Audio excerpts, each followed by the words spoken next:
মাই god, ওই down market Shekhar তার আজকাল কত অ্যাটিটিউড হয়েছে বলো। যা বলেছে রুচিরাদি, যে শেখর আমাদের বনির জন্য একদম পাগল ছিল, আর সে আজ বনিকে অ্যাভয়েড করছে, বলো এটা ভাবা যায়? টাকা টাকা পল্লবী, বুঝেছো? টাকা, ওই কথায় বলে না মানি স্পিক্স। টাকা আসলেই লোক সব কিছু ভুলে যায়। বাই দ্য ওয়ে, সোমনাথ দা, বনি এখন এলো না কেন? হ্যাঁ সোমনাথ দা, আপনি একটু খোঁজ খবর নিন না, বনি কোথায় আছে।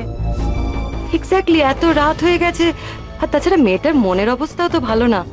মেয়েটা কোথায়, একটু খবর নিন। সত্যি কি বনি ওই চাষাটার কাছে গেছে? বনির কথায় শেখর যদি মত পাল্টায়? আচ্ছা সোমনাথ দা, বনি শেখরের বাড়ি যায়নি তো? না, এটা তো হতেই পারে যে হয়তো ওদের দুজনের মধ্যে ভুল বোঝাবুঝি মিটে গেছে। তাহলে বনি এই বাড়িতে ফিরে আসবে তো, যদি যদি শেখরের কাছে থেকে যায়? আমি তো ভাবছি যে সোহমের কি হবে এরপর। তোমরা কেন এত নেগেটিভ কথাবার্তা বলছো? আমার মেয়ে বনি আমার কাছে ফিরবে, হয়তো বনি। বনি, বনি, তোরা কোথায় গেছিলিস? থ্যাঙ্ক গড তুই ফিরে এসেছিস, আমার এত চিন্তা হচ্ছিল। কোথায় গেছিলে তোমরা? বনি, বনি, বনি এদিকে, এদিকে শোন। তুই এত চুপচাপ আছিস কেন? হ্যাঁ, আর তুই তো এতক্ষণ পার্টিতেই ছিলিস। শেখর কিছু বললো তোকে?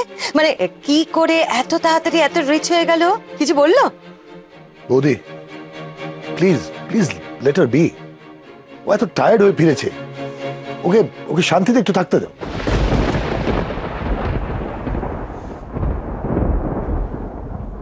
শান্তি তো এখন তোমার বাবা, বিরাট শান্তি। কংগ্রাচুলেশনস বাবা, আজকের দিনটা তো সেলিব্রেট করা উচিত, তাই না?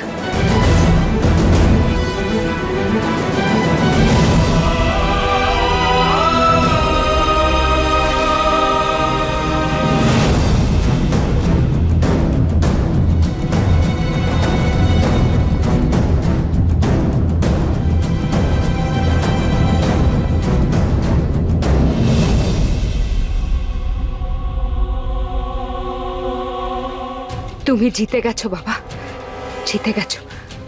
আজ সত্যিই টাকার কাছে ভালোবাসা হেরে গেছে। তুমি যে ঠিক সেটা আজ প্রমাণ হয়ে গেছে বাবা। তোমার তো খুব আনন্দ হচ্ছে, তাই না?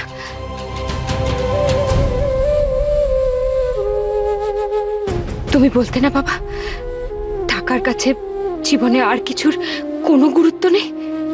তোমার কথা মিলে গেছে বাবা, তুমি ঠিক, সেটা প্রমাণ হয়ে গেল বাবা। সেলিব্রেট করো, তোমরা সবাই মিলে সেলিব্রেট করো, সেলিব্রেট করো বাবা। বনি, বনি